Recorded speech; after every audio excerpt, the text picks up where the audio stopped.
History, dinosaurs, football, what else do you need? Welcome to Planet Earth. Mr. H here with you on Friday. Got Miss Holly Stockings Blotnick, my cat, here with me too. She's hanging out. Just kind of, that's what cats do. They just sort of hang out. Hey, how you guys doing today, man? It's kind of a fast week because I had Memorial Day and all of that. But don't worry, the week will start to slow down soon enough. On the other hand, I'm going to be there with you every step of the way to greet you on Friday at the end when you cross the finish line. Hey, I had a lot of people asking me in class now that it's summer, all the questions are showing up my email here. Hey, Mr. H, ancient Greece is divided into different periods, right? Yeah, that's kind of what I said in class, dude. I had a final exam question on that. Because, everyone looks at ancient Greece and they think it's just one big block of time. We divide it up because, the civilization of Greece evolved over centuries. And, it's not that obvious to the people on the ground. We kind of do it to, organize it for ourselves. But if you were to take somebody from the Minoan civilization around 2800 BC and drop them in the middle of Athens in 500 BC, it looks similar, but it's really a different world. So let me show you how we chop up ancient Greek history into more digestible and delicious pieces, like a gyro, which, by the way, was invented late 19th century, I think, in New York. In the beginning, Greek civilization started off down here in Crete. Minoan civilization on Crete. Now, if you get confused, think of a minnow living in the water, and Crete looks kind of like a minnow, right? So Minoan civilization starts in Crete. We're not exactly sure when. We're thinking somewhere around 2800 BC, and there's a heavy Egyptian influence. So obviously somebody from Egypt made a trip over there to Crete or vice versa and brought back some interesting ideas. Even the alphabet looks, hieroglyphic. Now over on the mainland, we got what we call Mycenaean Greece. Starts somewhere around 1600 BC, circa. We don't have an exact date, July 4th, 1600 BC. We don't have an exact date. But we know there is a civilization with people speaking something that sounds kind of like Greek by 1600 BC.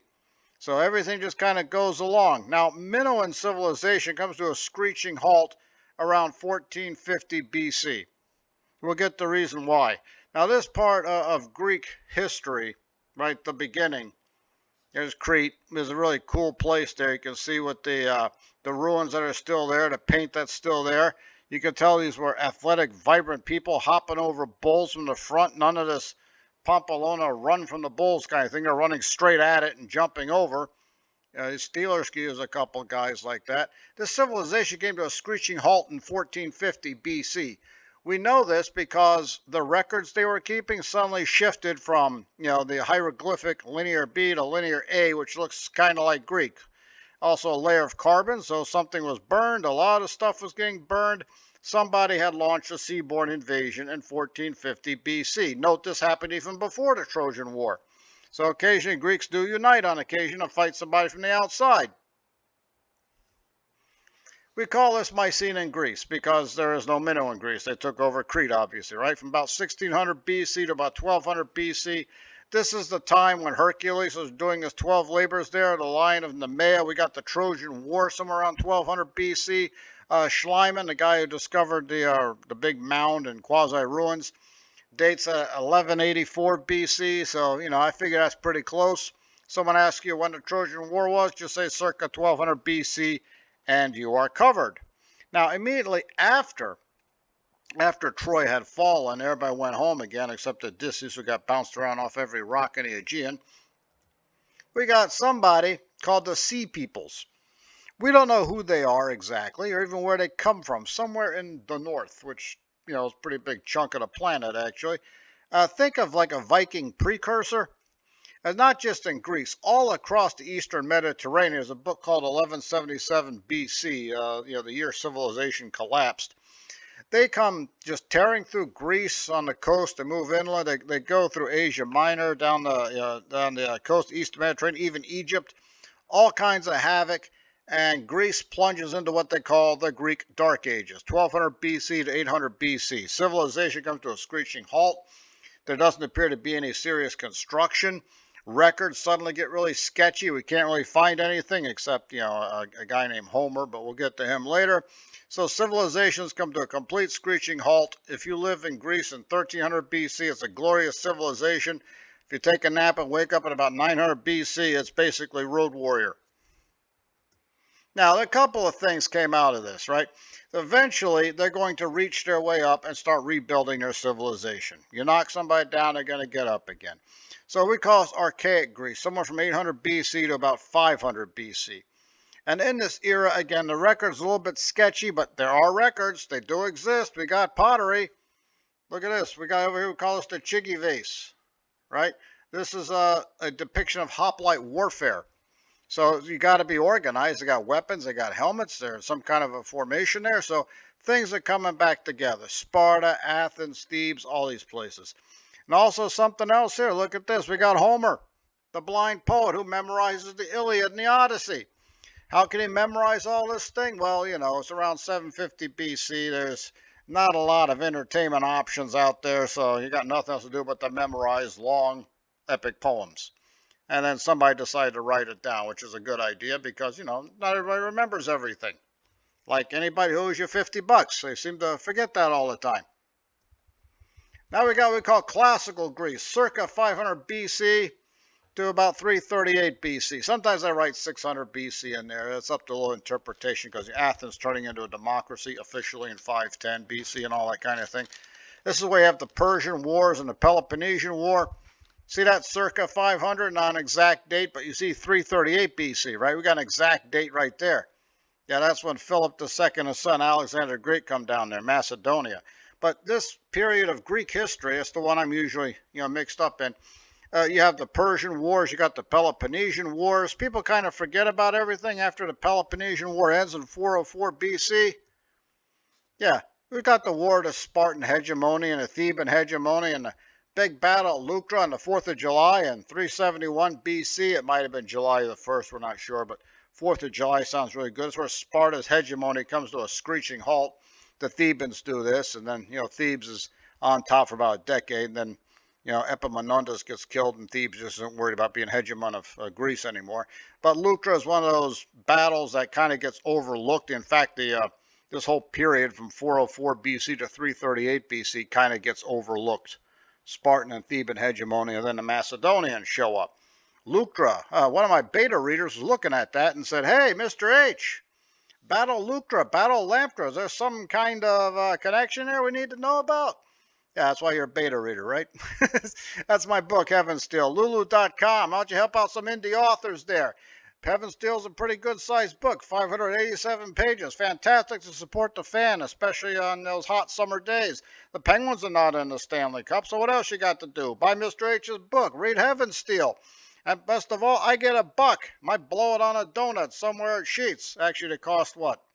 $1.75 last I checked. So anyway, I get most of a donut. Check it out. Heaven Steel, Lulu.com. Back to our regular programming. So the Macedonians show up in 338 BC. Note the exact date. Philip II, his son Alexander. Philip is going to conquer Thebes and Athens, and Sparta just kind of decides to sign a non-aggression pact. Philip catches a knife in the stomach, so Alexander takes over the family business and does a pretty good job here. Look at this. Conquers Persia. Oh, we got the fire trucks going by. That's a fire truck, right? Okay, not police. Mr. H hasn't done anything lately.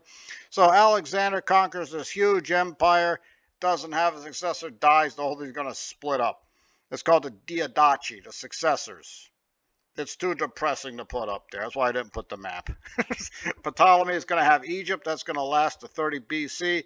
We got Seleucus, Antigonus over there, Antipater over here running things. So here's one empire here, two, maybe then later one. And then we got Egypt over here. Cleopatra is going to be the last pharaoh before the Romans show up. So 146 BC, speaking of Romans, the Romans show up. They're going to conquer Greece, or Macedonian Greece. And a lot of the Greeks were happy to see the Romans show up. So Roman Greece, the Romans are running the show from 146 BC all the way to 476 AD. And then the fall of the Roman Empire, shall I say the fall of the Western Roman Empire, because Eastern Roman Empire continues. We call it Byzantine. Before you know it, you start speaking Greek. Yeah, who conquered who, right? Did Rome conquer Greece or did Greece infiltrate and conquer Rome? We'll talk about that at another time. But 476 AD is what we call the end of the ancient world, and I hope that has helped you out a little bit. We'll talk about medieval modern Greece next time. Now, let's go even further back in time. Yep, glyptodon. Look at this. Looks like a giant armadillo. See this big shell called a caprice? That's the fossil they usually find. Kind of looks like ankylosaurus mixed up with an armadillo a little bit. Got some armor over here, some big claws for digging up roots and stuff. Even got a nice little hat right here. It's supposed to be some protection for the top of the head. You don't see that with a lot of animals because, not many animals have their head that low to the ground. Frill, horns, but this guy decided to go with armor. Glyptodon started off down in South America, worked its way up to Central America 2 million years ago. Was in most of North America until about 12,000 years ago. Then it suddenly vanished. Usually we find the shell here, right, the caprice, and sometimes the skull, so you can kind of, we have footprints that we know are traced back to Glyptodon, so we know how big it was and how it moved and about how fast it moved. And like I said, it's a lot like an armadillo, so it probably lived a lot like one. Yeah, I had one of these toys.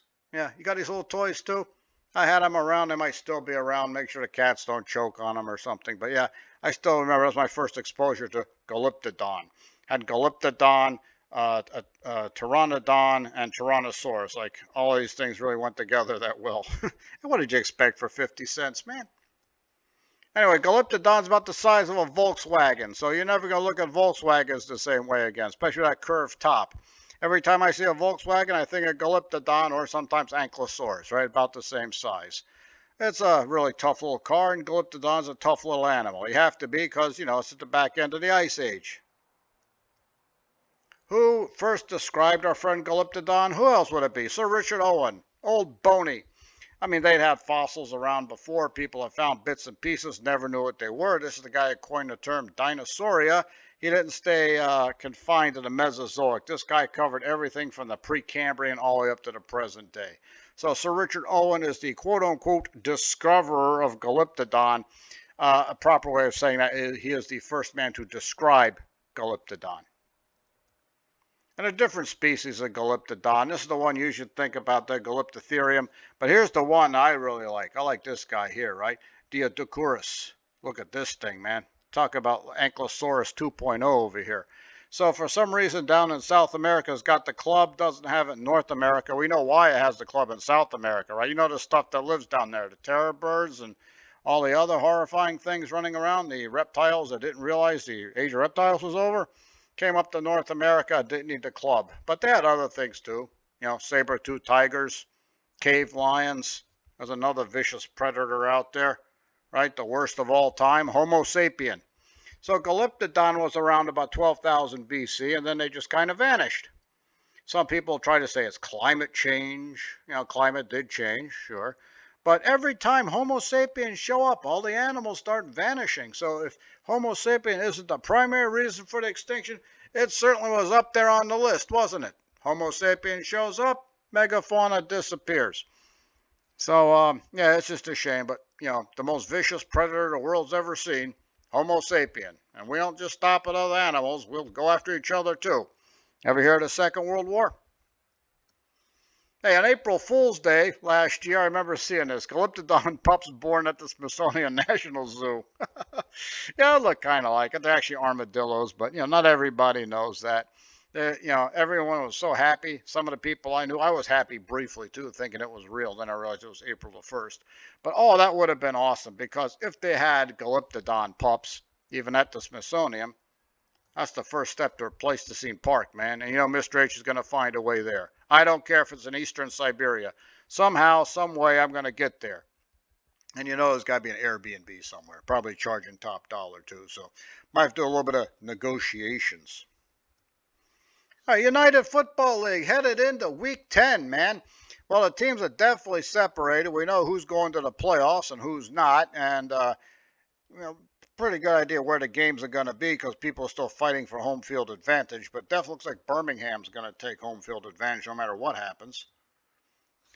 We had Arlington Renegades decide to throw a monkey wrench into the St. Louis Battlehawks plans. The championship game is going to be in St. Louis. So if St. Louis can get a playoff game at home and that championship game at home, man, a definite home field advantage. That could change everything around. Arlington got nothing to play for, so they decided to ruin somebody else's day. They knocked off St. Louis 36-22. Meanwhile, Birmingham lost for the first time since the Cretaceous period. They lost to San Antonio 18-9. Could this be a championship preview? It might be. If so, San Antonio might have their number.